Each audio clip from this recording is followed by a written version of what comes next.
আস্তে আস্তে আস্তে আস্তে আস্তে আস্তে আসেন, আস্তে আস্তে।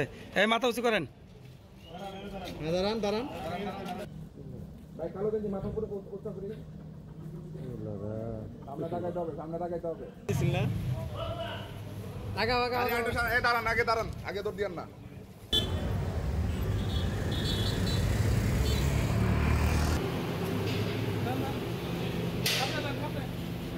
যে টেলিগ্রাম একটি অ্যাপস আছে, এই অ্যাপসে একটি গ্রুপ ক্রিয়েট করা হয়েছিল, সেটি হচ্ছে ওয়েফেয়ার ওয়ার্ক সলিউশন 01357 নামে একটি গ্রুপ তৈরি করা হয়েছিল, এবং এই গ্রুপে বিভিন্ন নিরীহ ব্যক্তিদেরকে অ্যাড করা হচ্ছিল, এবং অ্যাড করার পর তাদেরকে বিভিন্ন প্রলোভন দেখা হচ্ছিল যে আপনি কি ঘরে বসে অর্থ উপার্জন করতে চান, তাহলে আমাদের এই গ্রুপে যোগদান করুন। RICL TMX, যুগের পর যুগ স্থাপনা থাকে মজবুত। যারা এই লোভের বশবর্তী হয়ে গ্রুপে যোগদান করেছে বা হয়তো মনে করেছে যে আমরা সহজেই টাকা ইনকাম করতে পারবো, তারা এই গ্রুপে যোগদান করেছে। এরপরে আপনি 1000 টাকা ইনভেস্ট করলে এতদিনের মধ্যে 2000 টাকা পাবেন, এইভাবে তাদেরকে উৎসাহিত করা হতো, এবং দুই একবার তারা পেয়েছে। 1000 টাকা ইনভেস্ট করেছে, 1-2 সপ্তাহ পরে তার অ্যাকাউন্টে আবার 2000 টাকা এসেছে। এইভাবে এটি যখন বাড়তে থাকে, একসময় সে বড় ধরনের ইনভেস্ট করে ফেলে, এবং এই বড় ইনভেস্ট করার পরে সেই টাকাটা সে আর ব্যাক পায় না। তখনই কিন্তু আমাদের কাছে এই ধরনের, আমরা আগেও জেনেছি এরকম একটি প্রতারণার বিষয় চলছে, অনেক জায়গায় চলছে।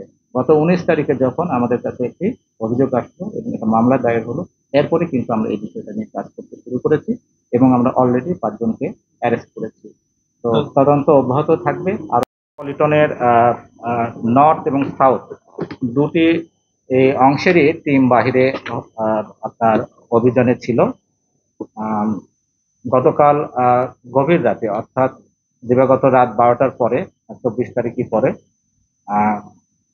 টঙ্গী পূর্ব থানায় নিয়মিত যে আমাদের যে অভিযান ছিল, সেই অভিযানেই আমাদের গতকালকে ডাকাতি প্রস্তুতিকালীন টাইমে 7 জন ডাকাতকে আমরা বিভিন্ন ধরনের অস্ত্র সহ এবং একটি মিনি ট্রাক সহ আমরা তাদেরকে আটক করেছি, এবং তাদের বিরুদ্ধে নিয়মিত মামলাও রুজু করা হয়েছে।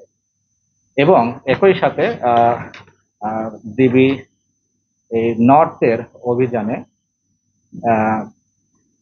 সামাজিক যোগাযোগ মাধ্যমে ঘরে বসে আয় করা প্রলোভন দেখিয়ে অর্থ আত্মসাৎকারী প্রতারক চক্রের চায়না নাগরিক সহ 5 জন সদস্যকে আমরা গ্রেপ্তার করেছি।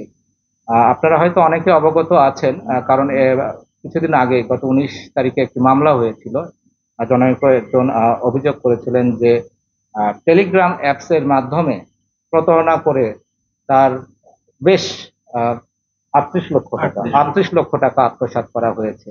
সেই মামলারই সূত্র ধরে কিন্তু আমাদের যে সাইবার ক্রাইম যে টিম আছে, সেই টিমের সহযোগিতায় এবং ডিবি নর্থ এর চৌকস দল এরা অভিযান পরিচালনা করে ঢাকা থেকে এই প্রতারক চক্রকে গ্রেপ্তার করতে সমর্থ হয়েছে, এবং তাদের কাছ থেকে কিন্তু এই কাজে ব্যবহৃত 5টি মোবাইলও উদ্ধার করা হয়েছে, এবং সেই মামলায় তাদেরকে গ্রেপ্তার দেখানো হবে, এবং যথারীত তদন্ত প্রক্রিয়া অব্যাহত থাকবে।